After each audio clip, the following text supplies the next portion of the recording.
असली बजट तो जुलाई में आएगा। इंटरिम बजट में कोई ऐसी बात नहीं। क्या क्या बेनिफिशियल चीजें थी अगर आपको लगा हो या जो बताना चाहिए आप? मुझे कुछ बताना नहीं है।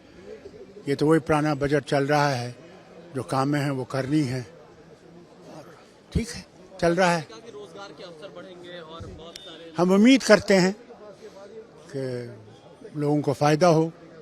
हमारी तो यही है कि वतन आगे बढ़े, तरक्की करे, इन्फ्लेशन डाउन आए, एम्प्लॉयमेंट बढ़े, इंडस्ट्रीज़ बढ़े। हमारी यही तो ख्वाहिश है। टूरिज़्म बढ़े। G20 में जो आए थे, टूरिज़्म की मीटिंग हुई थी कश्मीर में। हम उम्मीद करते हैं कि बाहर से और लोग आएंगे टूरिज़्म में। और अभी बर्फ़ पड़ी है अच्छी, तो स्कीइंग के सीज़न शुरू हो जाएगा। उम्मीद करते हैं वो भी आएंगे। महिलाओं के लिए काफी लखपति भी बनेगी और काफी सारी चीजें। बहुत अच्छा है, वो लखपति बनेगी, इंडिपेंडेंट हो जाएंगी, उससे घर और भी आबाद होगा। हम उम्मीद करेंगे कि वो नरम रहेंगी। ये ना हो कि फिर शादियां टूट जाएंगी, ये नहीं होना चाहिए। क्योंकि आजकल की हालत तो वैसी हो रही है कि शादी ज़्यादा देर चलती नहीं है। उसकी तरफ भी हमें ध्यान देना चाहिए कि कैसे घर चलें, घर आबाद रहें, शादियां आबाद रहें, ये ज़रूरी है। बजट में कुछ नहीं होने वाला। इस बजट में गरीब और मध्यम वर्ग को सिर्फ जुमले और शब्दों का अच्छा प्रोनाउंसिएशन, शब्दों का अच्छा आचरण मिलेगा। और जो भी अगर कुछ है सब्सटेंटिव, अगर कुछ ठोस है इस बजट में, तो सारे सबसे बड़े जो उद्योगपति जो मोदी जी के करीब हैं, जो नए उद्योग में निवेश करना चाहते हैं, उनके लिए इस बजट में कुछ मिलेगा। और वही इस बजट में हमने देखा। निर्मला जी ने ये भी कह दिया है कि जुलाई में जो हम बजट पेश करेंगे उसमें जो विकसित भारत की पूरी और तस्वीर आपको नजर आएगी। देखिए, मुझे लगता है इसी में सरकार की अहंकार दिखती है। निर्वाचन हुआ नहीं है और ये अपने आप को विजेता घोषित कर रहे हैं।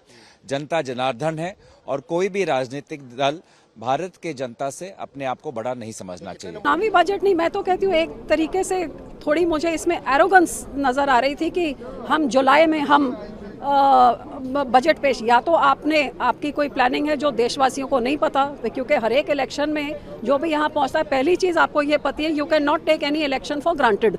क्योंकि इलेक्शन के रिजल्ट लोग क्या समझते हैं वो लोग ही जानते हैं। और आज की डेट में आप पहले से ही इतनी एरोगेंटली आप अनाउंस कर रहे हैं कि सही बजट हम जुलाई में करेंगे, तो पता नहीं आपने क्या प्लानिंग करी है और ये आपके पास ये ओवर कॉन्फिडेंस क्यों है, ये आप ही जानते हैं।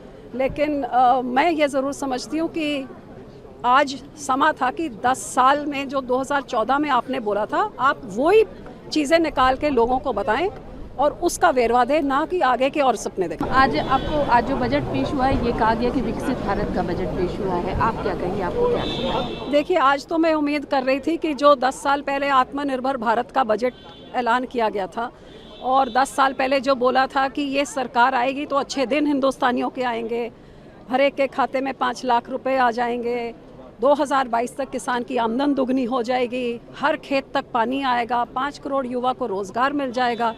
10 सालों के लंबे समय में उम्मीद तो ये थी कि जो वादे किए थे उनके क्या स्टेटस है आज 10 साल बाद, उसकी बात करेंगे।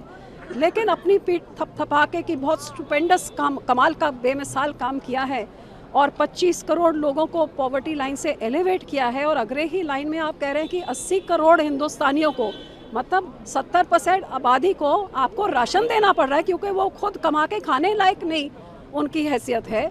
तो ये दोनों कॉन्ट्रडिक्शंस कैसे चलेंगी?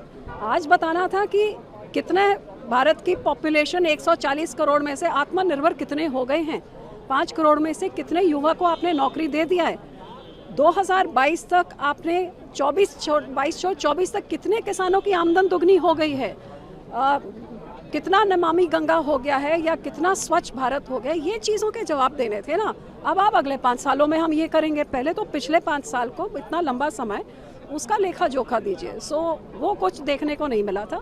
हाँ, ये मैं ज़रूर अप्रिशिएट करती हूँ कि कोई इन्होंने, जो मैं उम्मीद कर रही थी कि शायद वोटों की राजनीति के लिए रेवड़ी बांटेंगे, वो बांटने का काम नहीं किया। ये बहुत अच्छा एक फैसला था।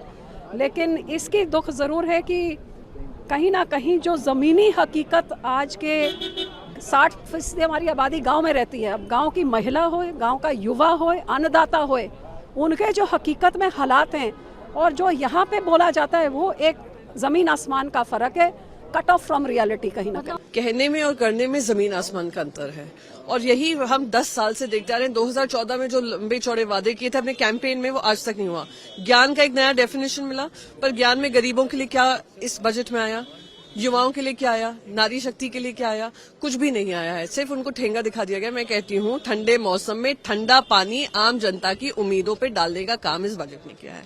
नंबर कितने देंगे इस बजट? मैं नंबरों में नहीं जाऊंगी, नंबर अब देश की जनता इनको दे। देखिए, ये जो बजट आया, जब बजट पेश किया जाना था, जब पेश हो रहा था, तो देश का नौजवान, देश का दलित, देश का पिछड़ा बहुत आस लगाए टीवी के आगे बैठा था कि उनकी बात होगी, उनके भविष्य की बात होगी।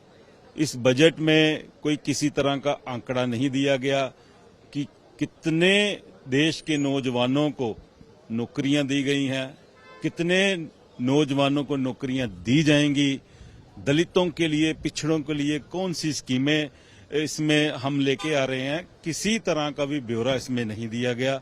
और किसानों की अगर मैं बात करूं तो मुझे ये लगता है इसमें आंकड़े भी गलत पेश किए गए हैं, क्योंकि मैं पंजाब से हूं। पंजाब में ही कम से कम 17 लाख किसान ऐसे हैं जिनको पीएम सम्मान योजना का लाभ है, उनसे वंचित कर दिया गया। अगर पंजाब में ये हालात हैं तो सारे देश में क्या हालात होंगे। तो मैं समझता हूं कि आज हमारे देश के लोगों का, युवाओं का,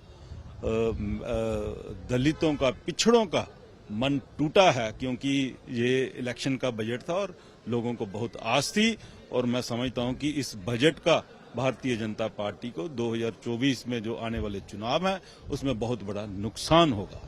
हमसे जुड़े रहने के लिए हमारे YouTube चैनल को सब्सक्राइब करें और नई वीडियो की नोटिफिकेशन के लिए बेल आइकॉन को दबाएं।